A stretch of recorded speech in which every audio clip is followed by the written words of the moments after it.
एक ब्राह्मण ने दान में प्राप्त बछड़े को बड़े ही महत्व से के साथ पाला पोसा और उनका नाम नंदी विशाल रखा। कुछ ही दिनों में वह बछड़ा बड़ा एक बलिष्ठ बैल बन गया।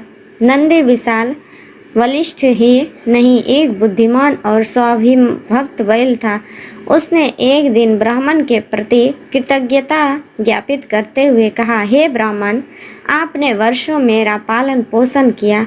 आपने तन मन और धन से मेरा उपकार किया है। मैं आपका ऋणी हूँ।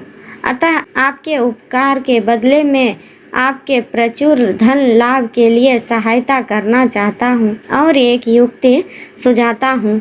चूँकि मेरे जैसे बलिष्ठ बैल इस संसार में अन्यत्र कहीं नहीं है, इसलिए हाट जाकर आप 1000 स्वर्ण मुद्राओं की सट्टा लगाएं कि आपका बैल 100 बड़ी बड़ी गाड़ियों का बोझ इकट्ठा खींच सकता है।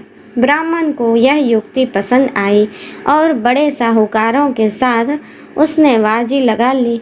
पूरी तैयारी के साथ जैसे ही नंदी विशाल ने 100 भारी गाड़ियों को खींचने की भंगिया बनाई, ब्राह्मण ने तभी नंदी विशाल को गाली देते हुए कहा, दुष्ट, खींच खींच इन गाड़ियों को फटाफट। नंदी को ब्राह्मण की भाषा पसंद नहीं आई। वह रुष्ट होकर वहीं जमीन पर बैठ गया। फिर ब्राह्मण ने हजारों युक्तियाँ उसे उठाने के लिए लगाई, मगर वह टस से मस न हुआ। साहूकारों ने ब्राह्मण का अच्छा मजाक बनाया और उससे उसकी 1000 स्वर्ण मुद्राएं भी ले गए।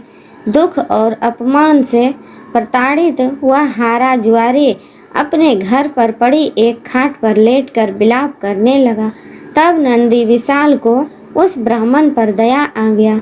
वह उसके पास गया और पूछा, हे ब्राह्मण, क्या मैंने आपके घर पर कभी भी किसी चीज़ का कोई भी नुकसान कराया है या कोई दुष्टता या घृणता की है? ब्राह्मण ने जब नहीं में सिर हिलाया तो उसने पूछा, क्यों आपने मुझे सभी के सामने भरे बाजार में दुष्ट कहकर पुकारा था? ब्राह्मण को तब अपनी मूर्खता का ज्ञान हो गया। उसने बैल से क्षमा मांगी। तब नंदी ने ब्राह्मण को 2000 स्वर्ण मुद्राएं का सट्टा लगाने को कहा। दूसरे दिन ब्राह्मण ने एक बार फिर भीड़ जुटाई और 2000 स्वर्ण मुद्राओं के दाव से के साथ नंदी विशाल को बोझ से लदे 100 गाड़ियों को खींचने का आग्रह किया। बलिष्ठ नंदी विशाल ने तब पलक झपकते ही उन सारी गाड़ियों को बड़ी आसानी से खींचकर दूर ले गया। ब्राह्मण ने तब 2000 स्वर्ण मुद्राओं को सहज ही प्राप्त कर लिया।